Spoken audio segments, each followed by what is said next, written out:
जय श्री राम प्रेमी भक्तों, आपको धन चाहिए तो प्यारे भक्तों, जो हम आपको आज बताएंगे वैसा आपको करना पड़ेगा। अगर वैसा कर लिया तो निश्चित ही आपको अथाह धन मिलेगा। और ऐसा हम नहीं कर रहे, ये रामचरितमानस में लिखा हुआ है। गोस्वामी तुलसीदास जी ने ऐसा लिखा है और ये पक्की बात है बिल्कुल, क्योंकि वेद ग्रंथों की बातें तो झूठ हो ही नहीं सकती।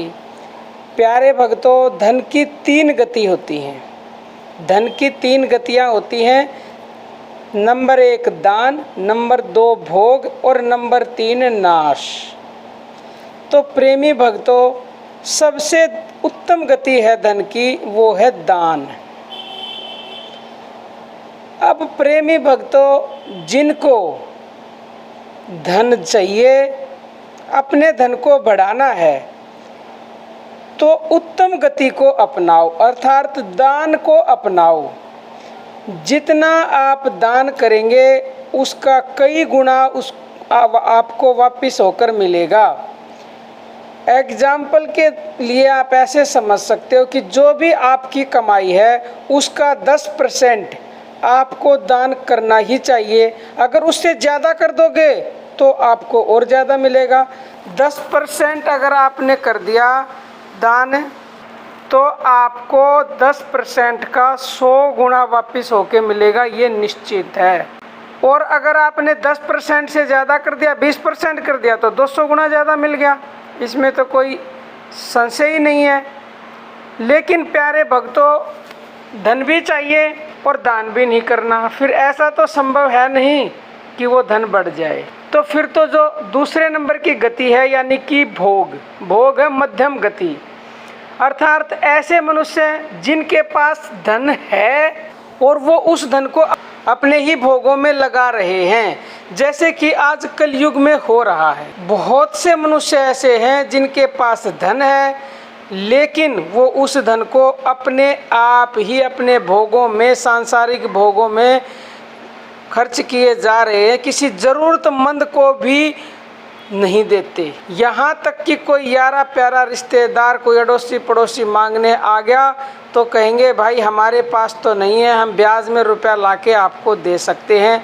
चाहे भले ही वो घर से रुपये दें, लेकिन ब्याज का नाम लेते हैं। तो प्यारे भक्तों, ऐसे धन की तो फिर दुर्गति ही होगी। फिर वो क्या ये सोचते हैं कि हमारा धन बढ़ जाए, हमें धन मिल जाए? आज नहीं तो कल भक्तों, निश्चित है कि उनके धन की ऐसी नीच गति होगी जिसका आप हिसाब भी नहीं लगा सकते। तो तीसरे नंबर का जो मनुष्य होता है, वो होता है जो कि धन का नाश करता है। धन का नाश किस प्रकार होता है, यानी धन की तीसरी गति का नाम है नाश। जो पुरुष न तो किसी को देता है और न ही भोगता है, होते हैं ना महालालची किस्म के आदमी, कंजूस जिनको बोल सकते हो, ना खाता है और ना खाने देता है, तो उनके धन की तो नीच गति निश्चित होगी। यानी प्यारे भक्तों, ऐसे पुरुषों को तो गरीबी मिलेगी ही मिलेगी, क्योंकि उन्होंने ना तो अपने ऊपर खर्च किया, ना किसी को दिया। लेकिन जो मध्यम गति के लोग होते हैं, यानी कि जो मध्यम भोग है, दूसरे नंबर की गति है धन की भोग, जो अपने ऊपर भोगते हैं, अपने भोगों के लिए धन को खर्च करते हैं, उनका धन काम चलाऊ रहता है, ना बढ़ेगा ना घटेगा। काम चल रहा है, बस गाड़ी चल रही है, बस जैसे तैसे।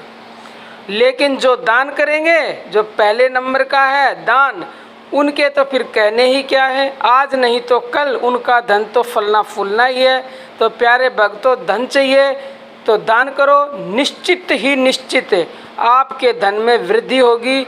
ये आज अपने दिमाग में इस बात को बिठा लो, और जितना आपसे हो सके आप अपनी कमाई का कुछ % तो करो, 10 नहीं करो तो उससे कम करो। जितना धन बढ़ाना उतना % दान कर लो। तो आप समझ गए होंगे प्यारे भक्तों, थोड़े कहे को ज़्यादा समझना। आज के लिए इतना ही। जय श्री राम प्रेमी भक्तजनों।